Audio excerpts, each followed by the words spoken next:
నమస్తే, నా పేరు వెంకట్. తెలంగాణ కాంగ్రెస్లో కొత్త జోష్ కనిపిస్తుంది. పోగొట్టుకున్న చోటే వెతుక్కోవాలన్నది ఆ పార్టీ వ్యూహంగా కనబడుతుంది. అసెంబ్లీ ఎన్నికలు ముగిసిన మరుక్షణమే తెలంగాణ కాంగ్రెస్ పార్టీ పార్లమెంట్ ఎన్నికలపై దృష్టి సారించింది. శత్రువు ఎక్కడైతే బలహీనంగా ఉంటాడో, ఎక్కడైతే వీక్ ఉంటాడో అప్పుడే కొట్టాలన్నది కాంగ్రెస్ పార్టీ స్ట్రాటజీగా కనబడుతుంది. అందుకే అసెంబ్లీ ఎన్నికలు ముగిసిందే తడువుగా పార్లమెంట్ ఎన్నికల్లో కూడా బీఆర్ఎస్ని అటు బీజేపీని రెండింటిని కొట్టేయాలని, రెండింటిపై కసి తీర్చుకోవాలని కాంగ్రెస్ పార్టీ చకచక పావులు కదుపుతోంది. ఇందుకోసం సరికొత్త వ్యూహాన్ని ఎంచుకుంది కాంగ్రెస్ పార్టీ. మొన్న పిఎస్సి పొలిటికల్ అఫైర్స్ కమిటీలో గాంధీ భవన్లో జరిగింది. ఆ కమిటీలో ఒక కొత్త ఏకవాక్య తీర్మానాన్ని చేశారు. ఆ ఏకవాక్య తీర్మానాన్ని పట్టుకొని ఢిల్లీకి సీఎం రేవంత్ రెడ్డి వెళ్ళి ఒక ప్రతిపాదన చేసి వచ్చారు.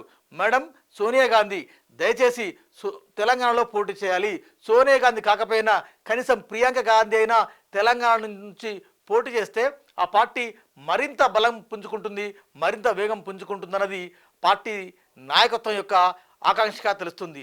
ముఖ్యంగా తెలంగాణ నుంచి ఈసారి సోనియా గాంధీని బరిలోకి దింపడం ద్వారా వన్ షాట్ టూ బర్డ్సే కాదు, అంతేకాకుండా పార్టీని అటు తెలుగు రాష్ట్రాల్లో మరింత విస్తరించేందుకు సోనియా గాంధీ పోటీ అస్త్రం అనేది ఉపయోగించుకోవాలని కాంగ్రెస్ పార్టీ చాలా సీరియస్గా చూస్తున్నట్టు మనకు కనబడుతుంది. మొన్న గాంధీ భవన్లో పిఎస్సి భేటీ తర్వాత ఆ తర్వాత రేవంత్ రెడ్డి ఢిల్లీకి వెళ్ళడం, మేడం సోనియా డెఫినెట్గా ఇక్కడి నుంచే పోటీ చేయాలని పిసిసి తీర్మానించిందని ఆ తీర్మాన పత్రిని అక్కడ అప్పగించి రావడం రాజకీయ వర్గాల్లో సరికొత్త చర్చకు దారితీస్తుంది. నిజంగా కూడా సోనియా గాంధీ తెలంగాణలో పోటీ చేయడం అనేది ఆషామాషి వ్యవహారం కాదు.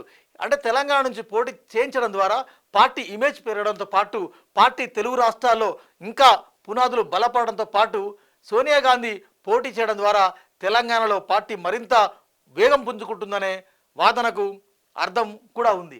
ముఖ్యంగా ఉత్తరాదిన జనరల్గా కాంగ్రెస్ పార్టీ చేసిన, బీజేపీ పోటీ చేసిన, బీజేపీ అగ్రనాయకత్వం, కాంగ్రెస్ అగ్రనాయకత్వం ఉత్తరాదిన పోటీ చేస్తారు. కానీ దక్షిణాదిన పోటీ చేయడం ద్వారా ఆ పార్టీ దక్షిణాది ప్రాంతాల్లో మరింత కాస్త బలంగా ఉండే అవకాశాలు ఉన్నాయి. అటు తమిళనాడు కావచ్చు, కర్ణాటక కావచ్చు, మొన్న తెలంగాణలో కావచ్చు, ఆయా పార్టీలు కర్ణాటక తెలంగాణలో అధికారంలోకి వచ్చాయి కాబట్టి సో తెలంగాణ నుంచి పోటీ చేస్తే బాగుంటుందని ఒక వాదన కూడా బలంగా వినిపిస్తుంది. దక్షిణాదిపై కాంగ్రెస్ ఎలాగూ ప్రత్యేక దృష్టి సారించింది కూడా. అయితే అగ్రనాయకత్వం రెండు చోట్ల పోటీ చేయడం కూడా ఆనవాయితీగా వస్తుంది. లాస్ట్ టైం కేరళలో వయనాడు నుంచి రాహుల్ అక్కడ గెలుపొందారు. అక్కడ గెలుపొందిన తర్వాత దక్షిణాది నుంచి డెఫినెట్గా పోటీ చేయాలని కాంగ్రెస్ అగ్రనాయకత్వం కూడా భావిస్తుంది. గతంలో కూడా బళ్ళారి నుంచి సోనియా గాంధీ పోటీ చేశారు కూడా. అంతేకాదు బీజేపీ కూడా నార్త్పై, కాంగ్రెస్ సౌత్పై దృష్టి సారించినట్టు మనకు అనేక సాక్ష్యాలుగా, అనేక కేస్ స్టడీస్గా మనం చూస్తున్నాం. ఇటీవలి తెలంగాణ ఎన్నికల్లో కాంగ్రెస్ పార్టీ సీరియస్గా ప్రచారం చేసి లబ్ధి పొందిన నేపథ్యంలో, కాంగ్రెస్ పార్టీకి ఒక ఉనికి నెలకొన్న నేపథ్యంలో అసెంబ్లీ ఎన్నికలతో పాటు పార్లమెంట్ ఎన్నికల్లో కాంగ్రెస్ పార్టీ అగ్రనాయకత్వం తెలంగాణ నుంచి పోటీ చేయడం ద్వారా ఆ పార్టీ నాయకత్వానికి మరింత ఊపుని తెచ్చే అవకాశం ఉంది. సో ముఖ్యంగా సోనియా గాంధీని ఇక్కడికి ఇన్వైట్ చేసి ఇక్కడి నుంచే పోటీ చేయాలి అనడానికి బలమైన పునాదులే చెబుతున్నారు కాంగ్రెస్ పార్టీ నేతలు. 1980s 1980లో ఇందిరాగాంధీ మెదక్ నుంచి పోటీ చేశారు. దాదాపు 2 లక్షల పైచిలు కోట్లతో ఆమె గెలుపొందారు. గతంలో బాగారెడ్డి ఇందిరాగాంధీ కోసం సీటు త్యాగం చేశారు. జనతా పార్టీ అభ్యర్థిగా అప్పుడు జయపాల్ రెడ్డి పోటీ చేశారు. దాదాపు 2 లక్షలకు పైగా ఓట్ల మెజార్టీతో ఇందిరాగాంధీ గెలిచి చరిత్రను సృష్టించింది కూడా. అయితే 1980s నాటి ఆ సెంటిమెంట్ని బలంగా చేసుకొని తన అత్తగారు ఇందిరాగాంధీ ఎక్కడైతే మెదక్ నుంచి పోటీ చేశారో అదే మెదక్ నుంచి పోటీ చేయాలని కాంగ్రెస్ పార్టీ నేతలు, ఆ నాయకత్వం సూచిస్తూ ఉంది. 1980s నాటి అత్త ఇందిరా సెంటిమెంట్నే అస్త్రంగా ఉపయోగించుకోబోతుంది. ఇప్పుడు సోనియా గాంధీతో పోటీ చేయించాలని ఆ పార్టీ నాయకత్వం భావిస్తుంది. సో నియోజకవర్గం ఒకవేళ మెదక్ కాకపోతే ఇంకా మిగిలిన నియోజకవర్గాల నుంచి ఎక్కడి నుంచైనా కూడా పోటీ చేయించాలన్నది కాంగ్రెస్ పార్టీ నాయకత్వం ఆలోచనగా మనకు స్పష్టంగా తెలుస్తుంది. ముఖ్యంగా మెదక్ లేదంటే కరీంనగర్, ఖమ్మం, మల్కాజిగిరి స్థానాల నుంచి కూడా ఇందిరాగాంధీతో పోటీ చేయించాలని ఆ పార్టీ భావిస్తోంది.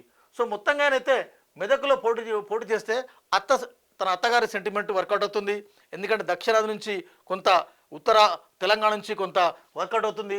ముఖ్యంగా ఒకవేళ మెదక్ నుంచి పోటీ చేయని పక్షంలో, మెదక్ నుంచి ఒకవేళ వద్దు అనుకునే పక్షంలో కరీంనగర్ నుంచి బరిలోకి దింపాలని కాంగ్రెస్ నాయకత్వం భావిస్తుంది. తెలంగాణలో అటు ఉత్తర తెలంగాణ, ఇటు దక్షిణ తెలంగాణ రెండింటితో పోలిస్తే మహబూబ్ నగర్, నల్లగొండ, ఖమ్మం చాలా కాంగ్రెస్ పార్టీకి బలంగా ఉన్నాయి. ఇక ఉత్తర తెలంగాణ విషయానికి వస్తే వరంగల్, కరీంనగర్, ఆదిలాబాద్, నిజామాబాద్ ఈ ప్రాంతాలన్నీ కూడా కాంగ్రెస్ పార్టీకి కాస్త బలంగా ఉన్న, దక్షిణ తెలంగాణతో పోలిస్తే ఉత్తర తెలంగాణతో కాస్త తక్కువే. సో అందుకని కరీంనగర్ నుంచి బరిలోకి దింపడం ద్వారా, సోనియాని బరిలోకి దింపడం ద్వారా కాంగ్రెస్ అటు వన్ షాట్ టూ బర్డ్స్ ఆ కోణంలో ఆలోచిస్తుంది. కరీంనగర్లో సిట్టింగ్ ఎంపీ బీజేపీ నుంచి భారతీయ జనతా పార్టీ మాజీ అధ్యక్షుడు, ప్రస్తుతం బీజేపీ జాతీయ ప్రధాన కార్యదర్శి బండి సంజయ్ ఉన్నారు. అక్కడ క్షేత్రస్థాయిలో బీజేపీ బలంగా ఉంది. సో మొన్నటి అసెంబ్లీ ఎన్నికల్లో కూడా కరీంనగర్ నుంచి అంటే కరీంనగర్ పార్లమెంట్లో 7 అసెంబ్లీ స్థానాలు ఉంటే 4 కాంగ్రెస్ గెలిచింది, 3 బీఆర్ఎస్ గెలిచింది. సో అక్కడి నుంచి పోటీ చేయడం ద్వారా అటు వరంగల్, అటు పెద్దపల్లి, ఇటు ఆదిలాబాద్, ఇటు నిజామాబాద్ చుట్టుపక్కల ఉన్న జిల్లాలకు కూడా సోనియా గాంధీ గారి ప్రభావం ఉంటుందని కాంగ్రెస్ నేతలు భావిస్తున్నారు. కరీంనగర్లో బరిలోకి దిగితే ఉత్తర తెలంగాణ మీద పూర్తి స్థాయిలో ప్రభావం చూపే అవకాశం ఉంటుందన్నారు. ముఖ్యంగా కరీంనగర్ నుంచి పోటీ చేయించడం ద్వారా, అంటే 2014లో తెలంగాణ ఉద్యమం ఉవ్వెత్తున కొనసాగుతున్న క్రమంలో 2014 ఎన్నికలకు ముందు సోనియా గాంధీ కరీంనగర్ గడ్డపై ప్రామిస్ చేశారు, కాంగ్రెస్ పార్టీని అధికారంలోకి తీసుకురండి, తెలంగాణ ఇస్తామని. తెలంగాణ ఇప్పుడు ఇచ్చి తీరారు కాబట్టి తెలంగాణ ఇచ్చిన పార్టీకి థ్యాంక్ గివింగ్గా అసెంబ్లీ ఎన్నికల్లో సీట్లు కట్టబెట్టారు కాబట్టి అదే వర్కౌట్తోని, అదే ప్లాన్తోని పార్లమెంట్లో పోటీ చేయించాలని పెద్ద ఎత్తున నేతలు ఆలోచిస్తున్నట్టు తెలుస్తుంది. మొత్తానికైతే కరీంనగర్ పరిధిలో 4 కాంగ్రెస్కు ఉన్నాయి, 3 బీఆర్ఎస్ అభ్యర్థులు అక్కడ గెలిచారు. ఈసారి పోటీ అక్కడ రసవత్తరంగా ఉంటుంది సోనియా గాంధీ పోటీ చేపిస్తే.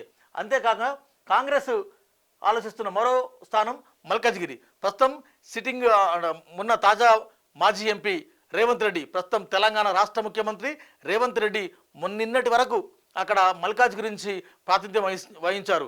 మల్కాజ్గిరి పార్లమెంట్ స్థానంలో గతంలో ఏ ఒక్క అసెంబ్లీ సీటు కాంగ్రెస్కు లేకపోయినా, కాంగ్రెస్లకు క్షేత్రస్థాయి బలం లేకపోయినా ప్రశ్నించే గొంతుగా పార్లమెంటులో అవసరం అని రేవంత్ ఫేస్తో, కేవలం రేవంత్ ఫేస్, సోనియా గాంధీ ఫేస్తో ఎన్నికల బరిలోకి దిగారు కాబట్టి మల్కాజ్గిరి నుంచి బరిలోకి దింపడం ద్వారా మరింత లాభం చేకూరుతుందని పార్టీ నాయకత్వం భావిస్తుంది.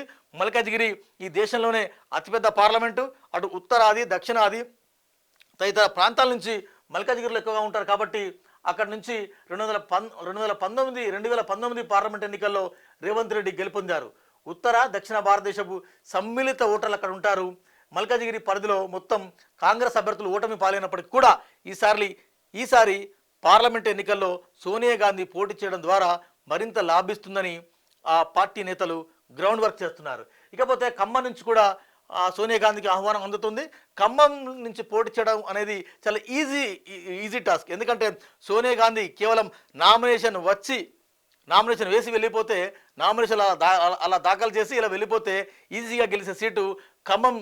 అయితే ఖమ్మంలో పోటీ చేయడం ద్వారా పొరుగున ఉన్న ఆంధ్రప్రదేశ్ కూడా ఆ ప్రభావం ఉండే, ఆ ఎఫెక్ట్ ఉండే అవకాశాలు చాలా స్పష్టంగా కనబడుతుంది.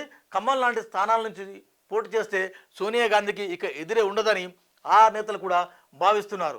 రైట్, ఖమ్మం పార్లమెంట్ పరిధిలో ఇప్పటికే అటు ఖమ్మం, ఇటు మహబాద్ అన్ని పార్లమెంట్ పరిధిలో కాంగ్రెస్ పార్టీ మొన్నటి ఎన్నికల్లో క్లీన్ స్వీప్ చేసిన నేపథ్యంలో సోనియా గాంధీ గారు కనుక పార్లమెంట్ నుంచి, ఖమ్మం నుంచి కనుక బరిలో దిగితే మరింత లాభిస్తుందని ఆ పార్టీ నేతలు పట్టుబడుతున్నారు.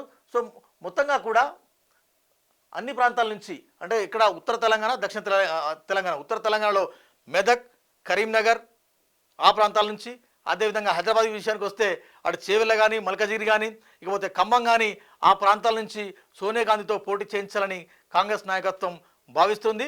ఇక ఒకవేళ దక్షిణ తెలంగాణ నుంచి పోటీ చేస్తే అటు మహబూబ్ నగర్ ఉంది, అదేవిధంగా నల్లగొండ స్థానాలు ఉన్నాయి. సో అక్కడ కాంగ్రెస్ పార్టీ ఎలాగూ బలంగా ఉంది కాబట్టి సోనియా గాంధీని ఉత్తర తెలంగాణ నుంచే ఎక్కువగా బరిలోకి దింపాలన్నది పార్టీ నేతల వ్యూహంగా కనబడుతుంది. సోనియా గాంధీ ఇక్కడ నుంచి పోటీ చేయడం ద్వారా, సోనియా గాంధీతో పోటీ చేయించడం ద్వారా తెలంగాణ ఇచ్చిన పార్టీకి ఈ ఇక్కడి ప్రాంత ఓటర్లు రుణం తీర్చుకునే అవకాశం ఉంటుంది. అంతేకాదు తెలంగాణ నుంచి సోనియా గాంధీ పోటీ చేయడం ద్వారా ఒక తెలంగాణే కాదు, చుట్టుపక్కల ఉన్న అటు ఏపీ కావచ్చు, తెలంగాణ వ్యాప్తంగా కూడా సోనియా గాంధీ ఆ ఎఫెక్ట్ ఉండే అవకాశం ఉంది. అంటే గతంలో తన అత్తగారు ఇందిరాగాంధీ మెదక్ నుంచి ఏ విధంగానైతే పోటీ చేసి అఖండ విజయం సాధించారో, సోనియా గాంధీ ఈసారి ఎన్నికల్లో కనుక పోటీ చేస్తే మరింత విజయం చేకూరే అవకాశం ఉన్నట్టు కూడా కాంగ్రెస్ పార్టీ నేతలు భావిస్తున్నారు. సో చూద్దాం ఏం జరుగుతుంది.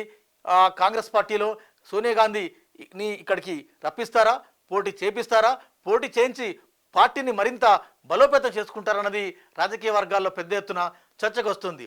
సోనియా గాంధీ ఇక్కడ పోటీ చేయడం ద్వారా భారతీయ జనతా పార్టీ, భారత రాష్ట్ర సమితిని మరింత ఇరకాటంలో పెట్టినట్టు అవుతుందని కూడా రాజకీయ వర్గాలు, రాజకీయ విశ్లేషకులు భావిస్తున్నారు.